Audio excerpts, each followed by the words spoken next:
No. All right, so we have made a lot of progress on this. Yes. And those who are trying to score some political gains from these are not political issues. Yes, of course. It's our country. And let's all work on to strengthen our institutions. Absolutely. Exactly. All right, gentlemen, let's move straight to our next conversation. In international relations, narratives can shape diplomacy, and a nation's image abroad is a critical asset. Nigeria's government is currently in a battle of narratives, pushing back against claims from some United States lawmakers of a Christian genocide within its borders. The Minister of Information, Mohammed Idris, has labeled these accusations as misleading and based on a false premise, while acknowledging the position of the Christian Association of Nigeria (CAN) that Christians in the north face attacks. The minister, speaking on CNN, insisted that Nigeria's security challenges are not rooted in religion. He warned that such false narratives could deepen divisions and reaffirmed the Tinubu administration's commitment to protecting religious freedom and human rights for all citizens. I mean, the minister went all the way, had an interview at CNN. But do you agree with the position, taken by the Minister of Information and National Intel on the claim against the Nigerian government? Yes, I totally agree, with the minister. What we are currently facing is not a religious war. It's not, let's say, a religious war. No. What we are currently facing is something against our existence. Absolutely. Now, terrorism is not just looking at when this terrorism started in Nigeria in 2009. We are thinking it is something that will just come and go. But look at how it has lingered for a very long time. When it started in Borno, churches were affected, mosques were affected, schools were affected, healthcare, our hospitals were also affected. And who are those who are working in these places? Who are those worshiping in these places? They are not just one particular faith, but different faiths. Nigeria is not just about the Muslim and the Christian. We have even people who are worshiping other gods. The Ifas, the Afars, and the rest of them, And when I heard this thing, I was saying, no, Nigeria, we are multi-religious in Nigeria. I used to tell people, I respect the Yorubas a lot. Because in a Yoruba family, you see a Muslim there, you see a Christian there. You will even see one who will tell you that I'm a traditionalist. And that is this is what the minister is even passing across to the international world. We are more than what people are saying. This Christian genocide thing that some lawmakers in the U.S. are currently peddling is coming from somewhere. And I think the federal government should begin to look at these people and mention their names. I've seen a couple of videos and of a man of God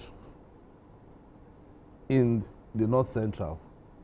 And I've tried to do investigation about him. And from the investigation I've carried out, what he was saying was actually not true. Because I heard that even the security agencies also interrogated him at some point. And so if the U.S. lawmakers actually want to know whether it is true or not, there's nothing stopping them from either coming to Nigeria to get the information. They don't even need to even say, tell our lawmakers or even the federal government that they want to. They can carry out their investigation. There was a time that these same terrorists attacked mosques and they killed everybody there. When the terrorists got to the mosque, did they say, are you a Muslim or a Christian? No, they took everybody. They took everybody. Why did they attack? So this thing, for the lawmakers, the U.S. lawmakers, they should know that we are fighting a major battle, a major security challenge is what we are dealing with. If we are not fighting a major security challenge, in 2017, Donald Trump, when he was president, he supported that we should even get 12 Tucano fighter jets, light jets. Yes. Why? Because he knew that terrorism was growing in Nigeria and we needed to stop it. And these terrorists, they started somewhere and they've moved, giving themselves different nomenclatures. And so if we begin to bring religion into fighting insecurity, we might not go anywhere. And that is what the minister was trying to tell the international community yesterday. Or I don't know, I think yesterday, CNN. That we are fighting a major battle here. We must not bring religion into security matters. Absolutely. I mean, looking at this, is this a classic example of what Chimamanda Adichie described as the danger of the single story? No, I don't think so. I think what we are having here is, you see, there's what we call it in our work, labeling. You know, that when you frame an issue the wrong way, it gives a different interpretation in the minds of the people. Those who are saying Christians, I'm a Muslim, and I'm not going to deny that, but on this issue of terrorism, Boko Haram, or genocide, we've gone around Nigeria multiple times, and we know what we have seen. You know, everybody. See, criminality does not understand any language or respect any religion. Those that are doing it are pure criminals. And whoever wants to talk about Nigeria as far as Boko Haram or whatever is concerned needs to understand the complexities involved in our history. You know, the issues that drive, you know, insurgency and all of that. It's not about Christian. Whoever is doing Christian doesn't seem to understand our system. You must come. You know, see, when information is divorced of context, most times you will not understand what is happening. You will be so come to Nigeria, go and see it. It's 52,000, 20,000 churches. Come on. We have been to, you know, Borno multiple times. We've been to Adamawa, you know, we've been to all of these places. These things are taking place. We must acknowledge that. But to reduce it to Christian genocide is to be unfair. The sad part is some people are... to be mischievous.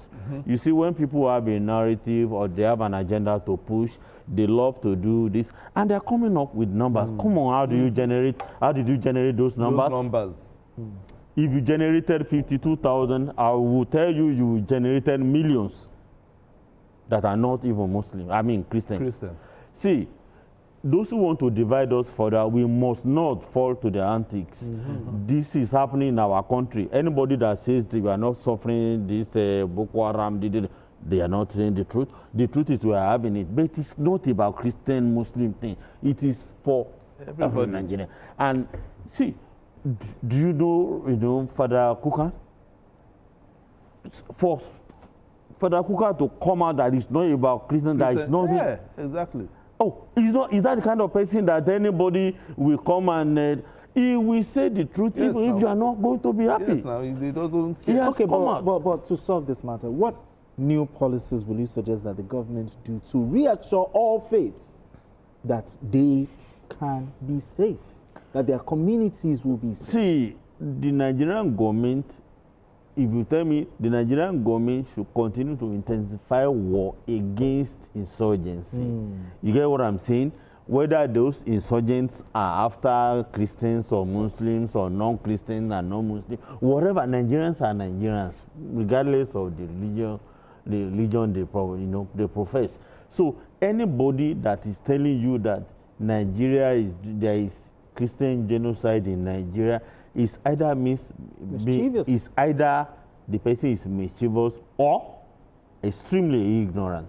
What is happening in Nigeria is beyond that, and people should not use this challenge, you know, to divide us further. absolutely. We are a country of diversities, and that we have not been able to manage properly. And I admit, Okay. the government has not been able to do enough in terms of solving the insurgency crisis. I also admit that, but for our folks, you know, several thousand miles away to now say it's about this, they need to calm down. It is not so. We are having problems in Nigeria. The problems are, you know, affecting everybody. If you go to Borno, if you go to Adamawa, if you go to Yobe and all of those places, not just that, there is this banditry that, you know, yes, that's coming again. When you go to Sokoto, when you then come to Katsina, all those down up to Kwara now, these people don't understand who you are. There was a year I happened to be with, I think, a Catholic bishop of Yola, and we moved. I saw what I saw. You see many mosques destroyed and all of that. These guys are criminals. They don't care about anybody. They don't want to know the religion you profess. Okay, now in rounding up this conversation, what role do you think local religious leaders can play, you know, in countering this misinformation just in 30 seconds? No, I think it is in their hands now. You know, for us to have a united Nigeria, for even them to also worship God, they need to start preaching the right, you know, words and sermons. Absolutely. You understand?